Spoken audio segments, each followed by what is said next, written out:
ഞാൻ എന്നും ഇഷ്ടപ്പെട്ടിരുന്ന പ്രാർത്ഥന ഏതാണെന്നറിയുമോ? നമ്മളൊക്കെ കുട്ടിക്കാലത്ത് സ്കൂളിൽ പ്രാർത്ഥിച്ചിരുന്ന ഒരു പ്രാർത്ഥനയുണ്ട്. ദൈവമേ കൈതൊഴാം, കേൾക്കുമാറാകണം. ഈ പ്രാർത്ഥന വളരെ മനോഹരമായൊരു പ്രാർത്ഥനയാണെന്നാണ് തോന്നുന്നത്. അത് അതിൻ്റെ ലാളിത്യവും ആഴവും കൊണ്ടാണ്. ഈ പ്രാർത്ഥനയിൽ ആർക്കും വലിയ ആവശ്യങ്ങളൊന്നുമില്ല. അധികാരം വേണ്ട, പണം വേണ്ട, വിജയം വേണ്ട, ഒന്നും ചോദിക്കുന്നില്ല. ഒരു കുഞ്ഞിൻ്റെ മനസ്സ് പോലെ ഒരേ ഒരു അപേക്ഷ മാത്രം: എൻ്റെ പ്രാർത്ഥന കേൾക്കണമേ. അതുകൊണ്ടത് മനുഷ്യൻ്റെ അടിസ്ഥാന വികാരത്തെ സ്പർശിക്കുന്നു.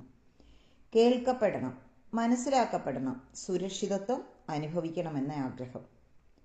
നമുക്ക് ഈ പ്രാർത്ഥനയുടെ പ്രത്യേകതകൾ എന്താണെന്നൊന്ന് നോക്കിയാലോ? ലാളിത്യം, ചെറിയ വാക്കുകൾ കൊണ്ട് വലിയ അർത്ഥങ്ങൾ. അഹങ്കാരമില്ലായ്മ, എനിക്കെല്ലാം തരൂ എന്നല്ല, എന്നെ ഒന്ന് കേൾക്കൂ എന്നാണ് പറയുന്നത് ഈ പ്രാർത്ഥനയിൽ. ശാന്തത, അത് മനസ്സിനെ ആഴത്തിൽ ശാന്തമാക്കുന്നുണ്ട്. വിശ്വാസം, ആരോ ഒരാൾ നമ്മളെ ശ്രദ്ധിക്കുന്നു എന്നൊരു ഫീലിംഗ് തരുന്നുണ്ട്.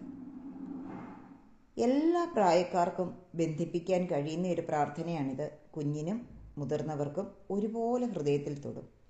കേരളത്തിലെ മിക്കവാറും എല്ലാ സ്കൂളുകളിലും വീടുകളിലും ഈ പ്രാർത്ഥന കേട്ടാണ് നമ്മുടെ തലമുറകൾ വളർന്നത്. അതുകൊണ്ട് ഇതൊരു പ്രാർത്ഥന മാത്രമല്ല, സുരക്ഷിതമായ ബാല്യത്തിൻ്റെ ഓർമ്മയും കൂടിയാണ്. ഒരു വരിയിൽ പറഞ്ഞാൽ, ദൈവമേ കൈതൊഴാമെന്നത് ആവശ്യങ്ങളുടെ പ്രാർത്ഥനയല്ല, ഹൃദയത്തിൻ്റെ ശബ്ദമാണ്. നമ്മുടെ കുഞ്ഞുങ്ങൾക്ക് ഹൃദയത്തിൻ്റെ ശബ്ദം തിരിച്ചറിയാനായാൽ തീർച്ചയായും അവർ ഹൃദയത്തിൽ നിന്ന് സംസാരിക്കുന്നവരാകും.